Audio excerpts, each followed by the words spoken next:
All right, this is mic check.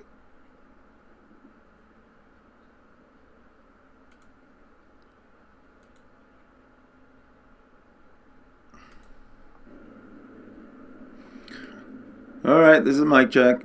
All right, so that's working good.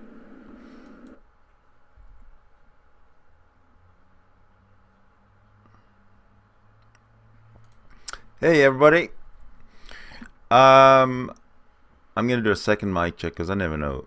I've screwed up this audio always so much. It's always easy to, figure out the video because you can sort of see it. Hey, everybody. All right, there we go. I think we're doing good. So basically what I want to do today is run a kind of a biographical, historical video that I have found that I believe will show how much Donald Trump is actually qualified to be president of the United States. Okay, this hangout is open. You can join anytime. I do appreciate if you just mute until the end of the video, which is 27 minutes long. So if too much noise happens in the hangout while this video is playing, I guess I'm just going to shut the hangout down and keep the video playing. So do feel free to come in anytime, and actually let me see if I can share this on the old G+. There we go. Good. So, is Donald Trump qualified to be the president of the United States? He's got a long history of success. Success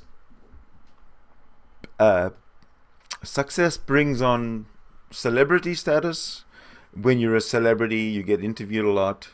If you've been successful in a celebrity and you started to be interviewed a lot from when you were young, starting out, don't forget that Donald Trump is 70 years old, so he's got a long track record of being interviewed and basically bragging.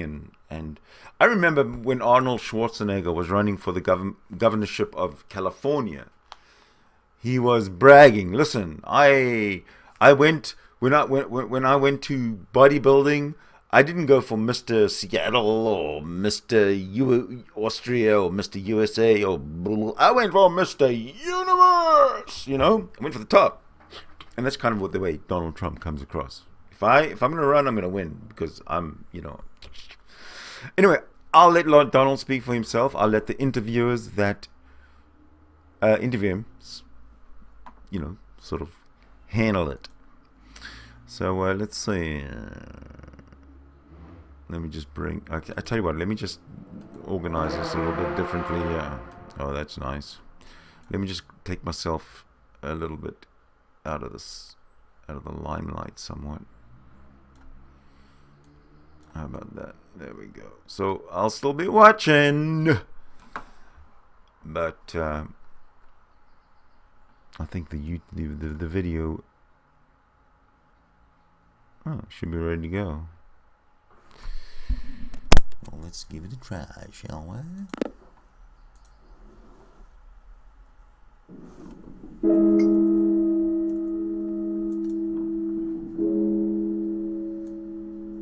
Would you like to be the President of the United States? I really don't believe I would, but I would like to see somebody as the President who could do the job, and there are very capable people in this country. Why wouldn't you dedicate yourself to public service? Because I think it's a very mean life. I would love and I would dedicate my life to this country, but I see it as being a mean life, and I also see it that somebody with strong views and somebody with the kind of views that are maybe a little bit unpopular, which may be right, but may be unpopular, wouldn't necessarily have a chance of getting elected against somebody with no great brain but a big smile.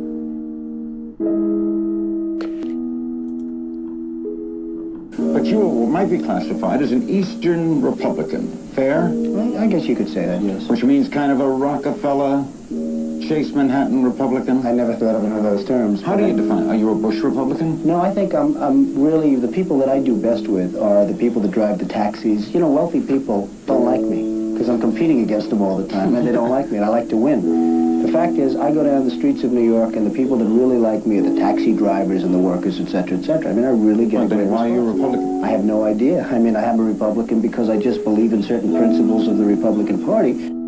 You have flirted with the idea of politics. Now you're here at your first national convention. Does that get you interested in possibly making the plunge? Now you have to tell me something. Who told you I flirted? Well, I didn't know that I flirted. Well, you took out full-page ads in the New York Times to talk about your foreign policy. Some people would say... Strongly. I do feel very strongly about the country. I love the country.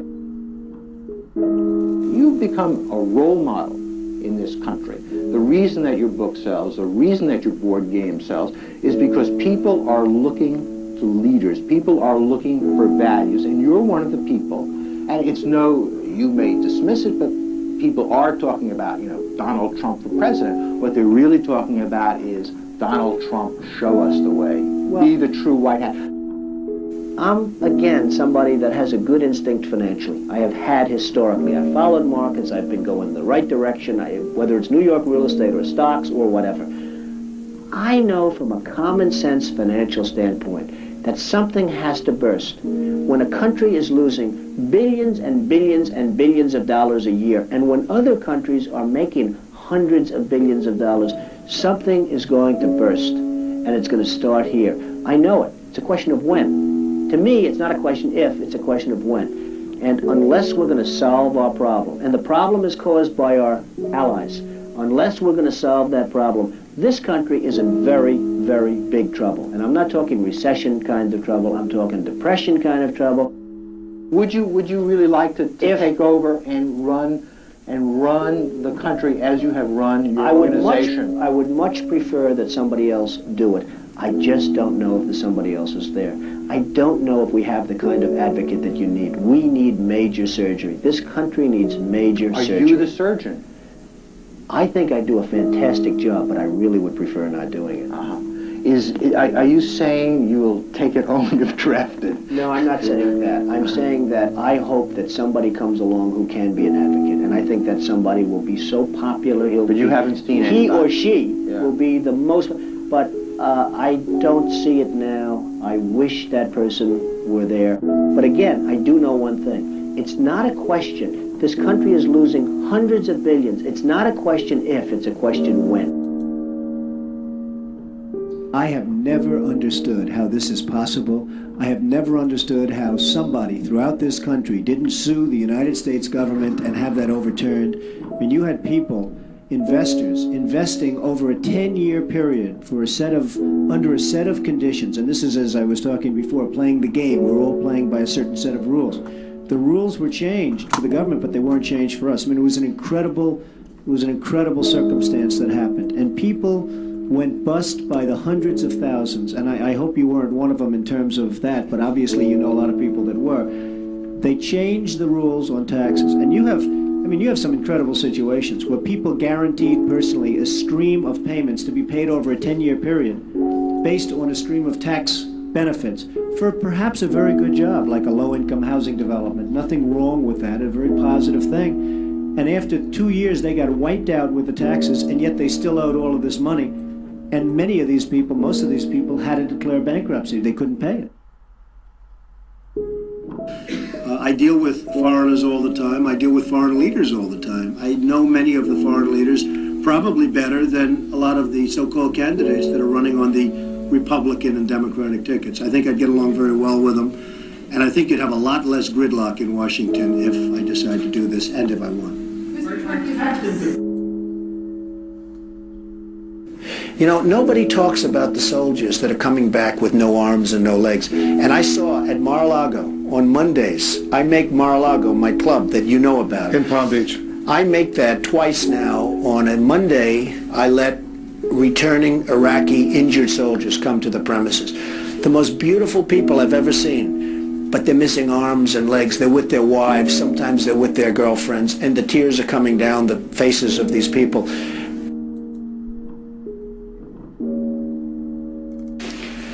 Well, I I just hate what's happened to this country. We've gone to a country that's no longer respected. We're in a war that we should have never, and by the way, I'm worse than any hawk there is in terms of military and in terms of defending ourselves. But Saddam Hussein didn't knock down the World Trade Center. He had nothing to do with it. And there were no weapons of mass destruction. The other day, the head of 3M said that President Obama is anti-business. Do you get the same feeling that he does? Well, I don't know that it's anti-business or he just really doesn't know exactly what to do. And I'm afraid it probably is the second thing. I don't see him necessarily as anti-business. I think that he is not sophisticated in the ways of business. He hasn't dealt with the people that you've dealt with and that I've dealt with. I deal with China, as an example, a lot. It is never easy. And I've made some very big deals with the Chinese. I've come out on top. I've come out in great shape. I sell apartments to Chinese people. I get along great with them. It's not like, anti-China. I just think it's ridiculous that we allow them to do what they're doing to this country with the manipulation of the currency that you write about and understand, and all of the other things that they do. And frankly, if I were them and if I could get away with it, I'd take my hat off to them, frankly. They do get away with it.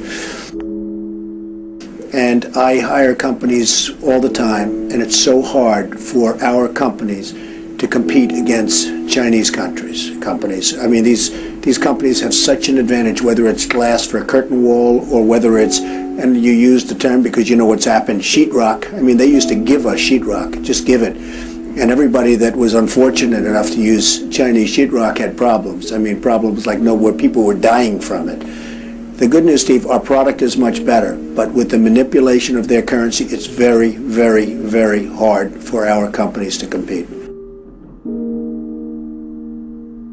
But I'll certainly do whatever is necessary and however I can help. Whether they want me to make speeches, whether they want me to contribute, raise money, I'll do whatever I have to do. We need somebody great as a president.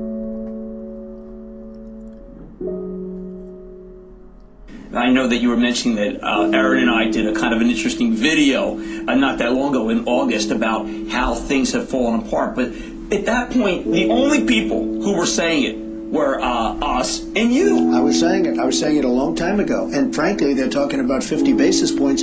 I think you should drop it a point, a full, solid 100 basis points, and just sit back and see. And I was actually looking at a gentleman from Goldman Sachs was saying 175. So that's going to be interesting. But I think that's ultimately going to be happy. And it would be nice if Ben could get now ahead of the curve instead of always being behind the curve. He's behind the curve. Say what you want about Alan Greenspan. He was always slightly ahead of the curve. And that was always brilliant. And he had this incredible reputation. I think Ben has to get a little bit ahead of the curve. He has to do something dramatic. And I really think what he should do is surprise the hell out of everyone and do it 100, and let's see what happens. That would be big. Any politician, do you think, has the pulse? Anyone running for president has the pulse of what you know about the economy? Well, the biggest problem is something I never hear about. I told you about it once. Every time they lower interest rates, the cartel, because I call it a cartel, right, the illegal monopoly raises oil prices, okay? So the monopoly, because that's all it is, it's a total illegal monopoly. If businesses ever formed OPEC, everybody would be put in jail. Here they are, and every time a country hits oil, they're invited in to the cartel, okay? It's a disgrace. So what happens is every time interest rates go down, oil prices go up, and it's the same number. I mean, practically the same money. So they lower it, they raise it, they lower it, they raise it. Now you have oil that's close to 100, going to be over 100, and nobody in this country calls and says, get that damn oil price down. You get it down.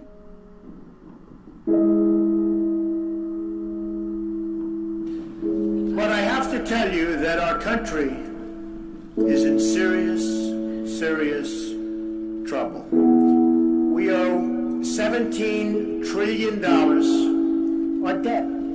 How do you pay off $17 trillion? Nobody ever heard the expression a number of years ago. The word trillion. We have debt that's beyond belief. We have deficits that nobody can even comprehend. China, which I've been talking about for the last 5 years, yesterday, right in our face, they just devalued their currency. Now, for those that don't understand devaluation.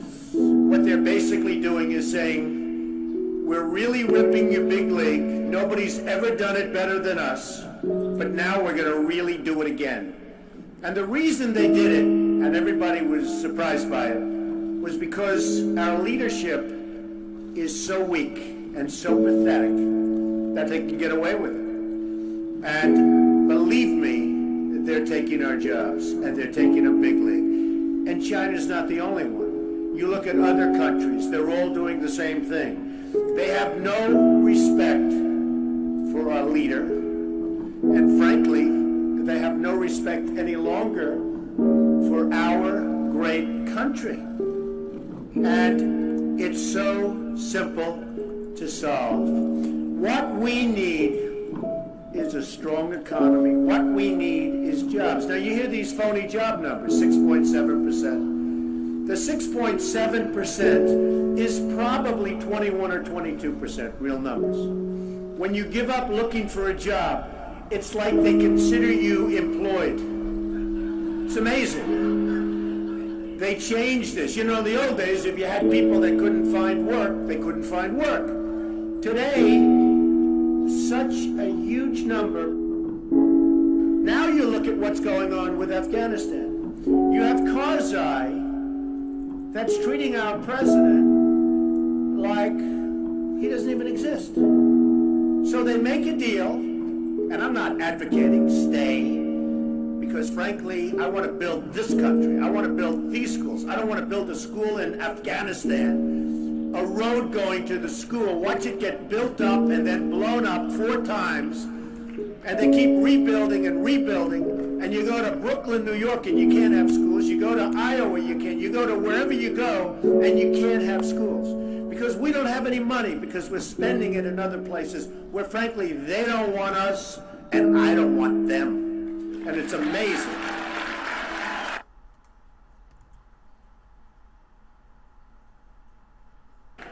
Our country is in serious trouble. We don't have victories anymore. We used to have victories, but we don't have them. When was the last time anybody saw us beating, let's say, China in a trade deal? They kill us. I beat China all the time. All the time. When did we beat Japan at anything? They send their cars over by the millions. And what do? When was the last time you saw a Chevrolet in Tokyo? It doesn't exist, folks. They beat us all the time.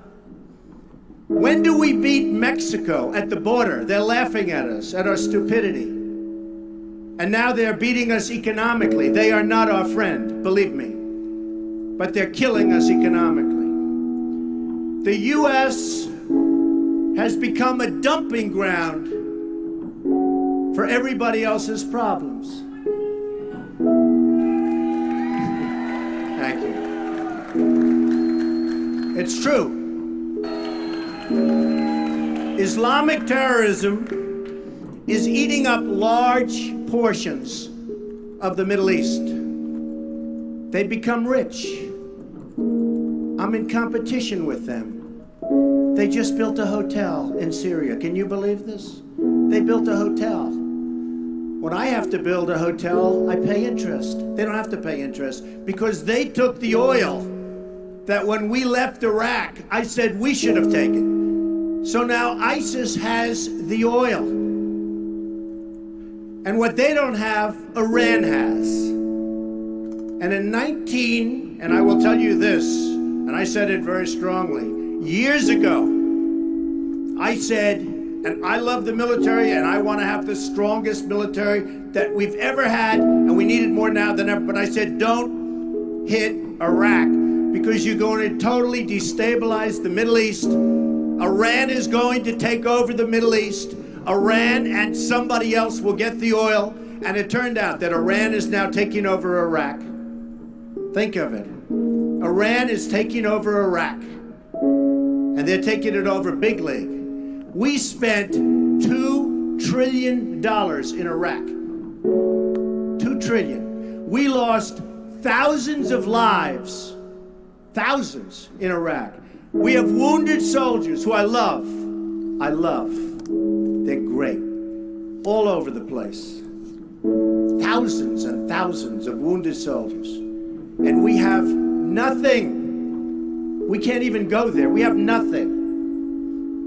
And every time we give Iraq equipment, the first time a bullet goes off in the air, they leave it. Last week I read 2,300 Humvees. These are big vehicles were left behind for the enemy. 2,000, you would say maybe 2, maybe 4? 2,300 sophisticated vehicles they ran, and the enemy took them. You're right.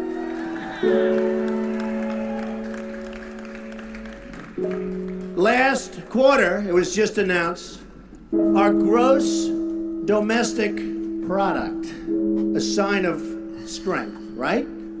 But not for us. It was below zero. Who ever heard of this? It's never below zero. Our labor participation rate was the worst since 1978. But think of it, GDP below zero. Horrible labor participation rate. And our real unemployment is anywhere from 18 to 20%. Don't believe the 5.6. Don't believe it. That's right, a lot of people up there can't get jobs.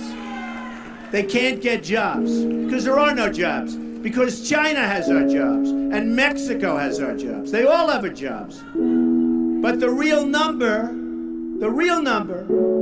is anywhere from 18 to 19 and maybe even 21%. And nobody talks about it because it's a statistic that's full of nonsense.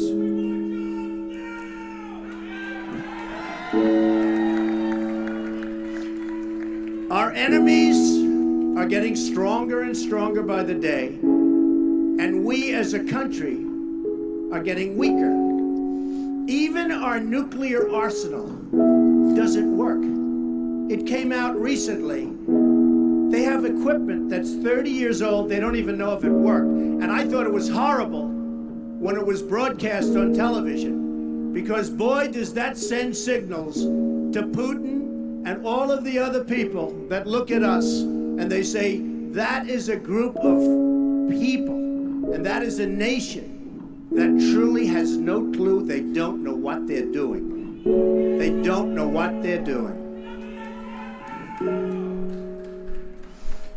We have a disaster called the big lie, Obamacare. Obamacare. Yesterday it came out that costs are going for people up 29, 39, 49, and even 55%. And deductibles are through the roof. You have to get hit by a tractor, literally a tractor, to use it. Because the deductibles are so high, it's virtually useless. It is a disaster. And remember the $5 billion website. $5 billion we spent on a website. And to this day, it doesn't work. A $5 billion website. I have so many websites. I have them all over the place. I hire people. They do a website. It costs me $3. $5 billion website. I have so many websites. I have them all over the place. I hire people. They do a website. It costs me $3. $5 billion website.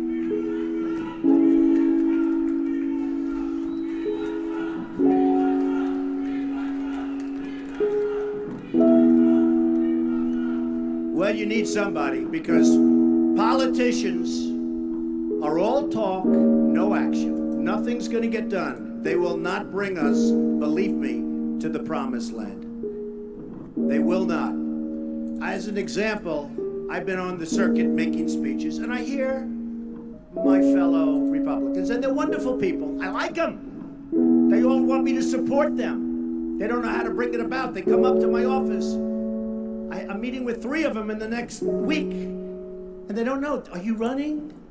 Are you not running? Could we have your support? What do we do? How do we do it? I like them. And I hear their speeches. And they don't talk jobs and they don't talk China. When was the last time you heard China's killing us? They're devaluing their currency to a level that you wouldn't believe. It makes it impossible for our companies to compete. Impossible. They're killing us. But you don't hear that from anybody else. You don't hear it from anybody else. And I watch the speeches. Thank you. I watch the speeches of these people, and they say, the sun will rise, the moon will set, all sorts of wonderful things will happen. And people are saying, what's going on? I just want a job. Just get me a job. I don't need the rhetoric. I want a job. And that's what's happening. And it's going to get worse because remember, Obamacare really kicks in 2016. Really big league.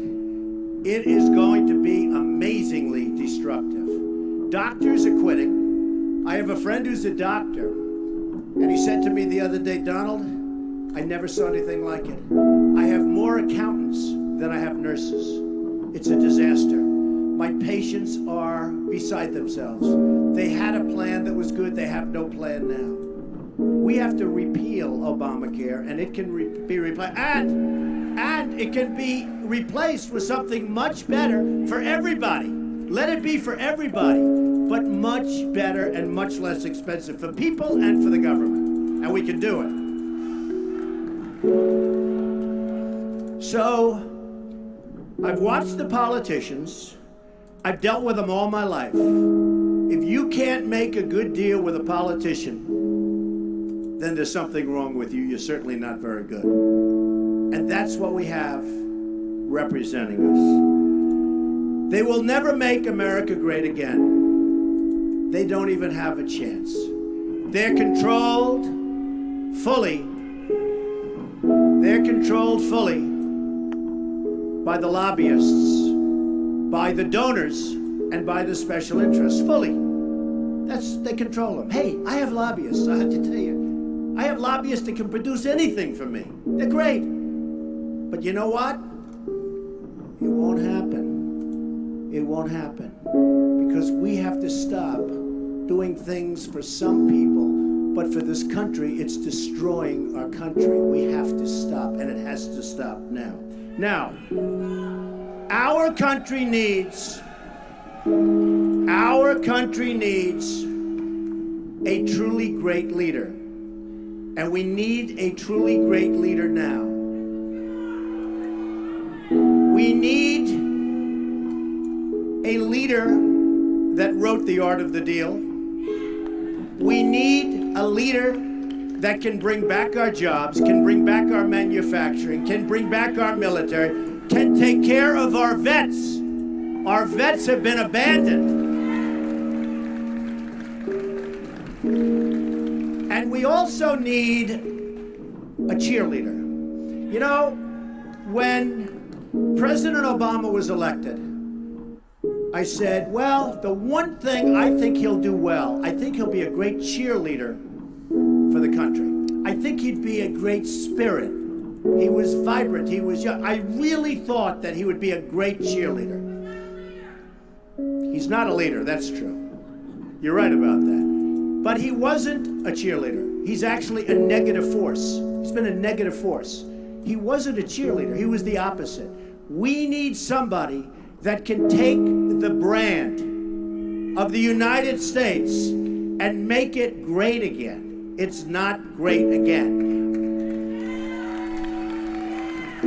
We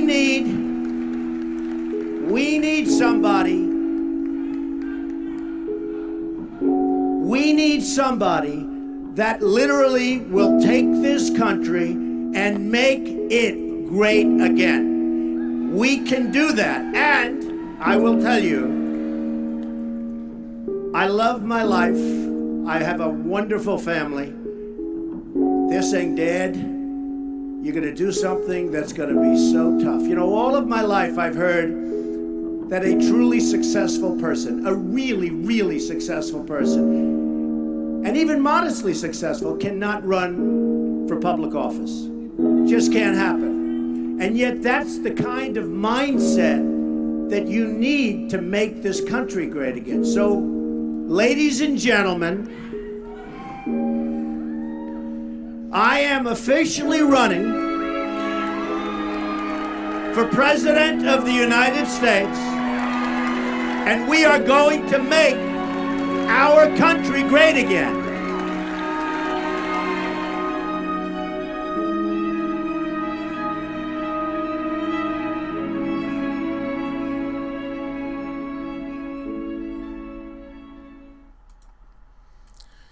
So, what do you think of that?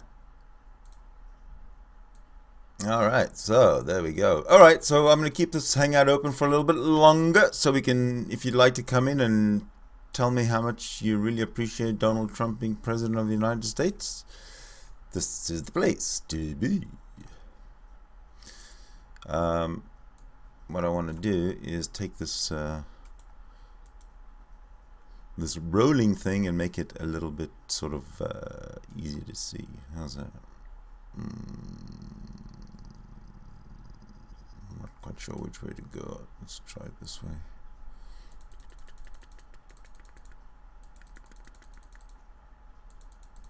Oh, that was the wrong one. Alright, that's fine there.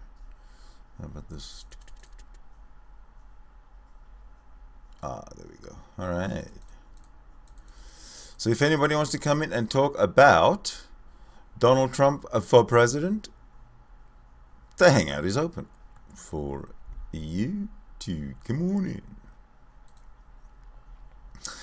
in. Failing you joining, what I want to do is get my fancy little timer going, and I'll keep the hangout open for 5 more minutes. Let me just set that for you, or for us, or for me, or whatever. Timer. Oh. Where is it?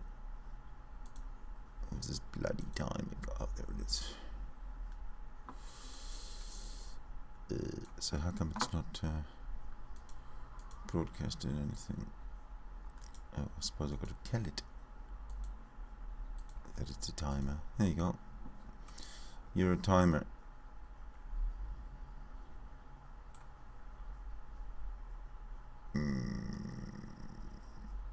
Something's...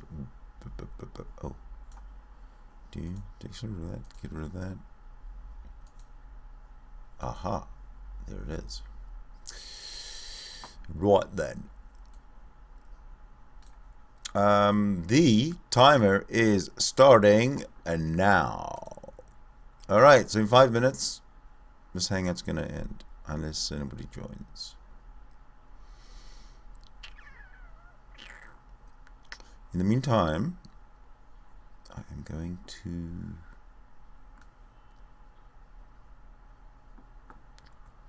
you will watch me just sort of hunting around for... Do I have another vid coming? Yeah, maybe. This one's specifically about Donald Trump. And when the 5 minutes is up, if nobody comes in and wants to talk about, the video or the presidency or anything, then I will stop this feed and just start a general kind of discussion feed. How's that? And then anybody can come in and... What do you think of that?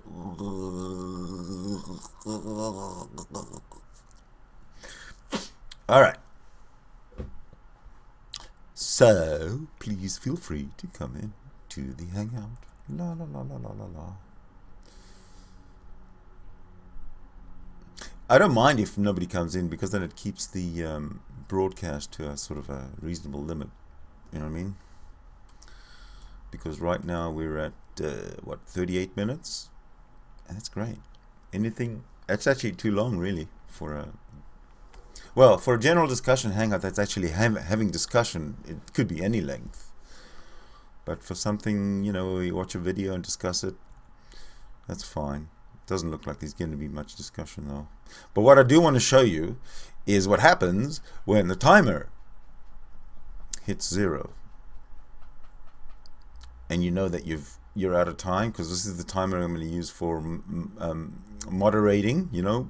Okay, next speaker, you have 2 minutes, 3 minutes, 30 seconds, whatever. Set it, let it go. And when the time's up, this is how you know your time's up, but we have to wait for another 3 minutes. Mainly, not so much for the timer, but mainly to see if anybody wants to join in and tell me how Donald Trump's not going to be the best president that America's ever had since oil was invented. I mean, discovered. Since oil was discovered.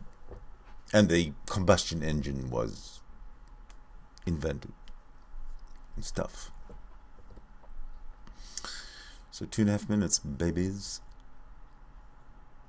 There's only 3 watching. Wow, that's more than usual. Woo! I'm more than doubling my usual viewership. I must be soaring out there in internet world. Hi, everybody. Oh, who knows who's watching? You can't guess. You never know. Doesn't matter. 2 minutes. 2 minutes, you'll find out what happens when your time's up. Because you're talking, right? Let's say I'm Don's deity. And I'm saying, okay, there's no way you can know your reason because you use reason to reason. So the only way you can know that anything exists is if the Christian God exists. That's it. You know, it's like so obvious. So come in and argue. I'm going to argue for Donald's deity for another minute and something. The Christian God exists. That's the only way we could know anything. It's the only way that explains the existence of the universe, and it's the only way that we can understand reason without being reasonable.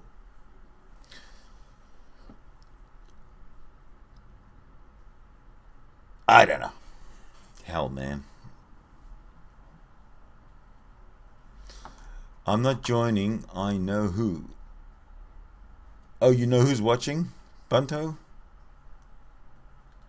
Bunto doesn't like me because I like Donald Trump. So he'll never come into a hangout where Donald Trump is being mentioned or splashed across the street or anything like that, because he's a little bit he's scared of change. He's kind of a Luddite, I think. That's why he wants to stick with the old approach that doesn't work. But then that's his prerogative, I guess. Just don't forget, all you Americans out there, go out and vote on November the 8th. I'm not going to tell you who to vote for right now, but vote. That's the main thing. Who you vote for is your choice. Getting out there to vote is our responsibility. That's what happens when the timeout is done. What do you think of that?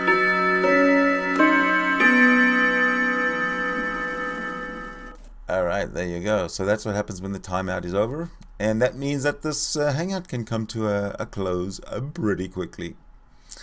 So, where's my window here? Okay, yeah. I guess I don't need that there anymore. So thanks again for putting up with me. Even though you didn't join, but it's okay, because if you don't join, my opinion counts. And no one else does. See you next time.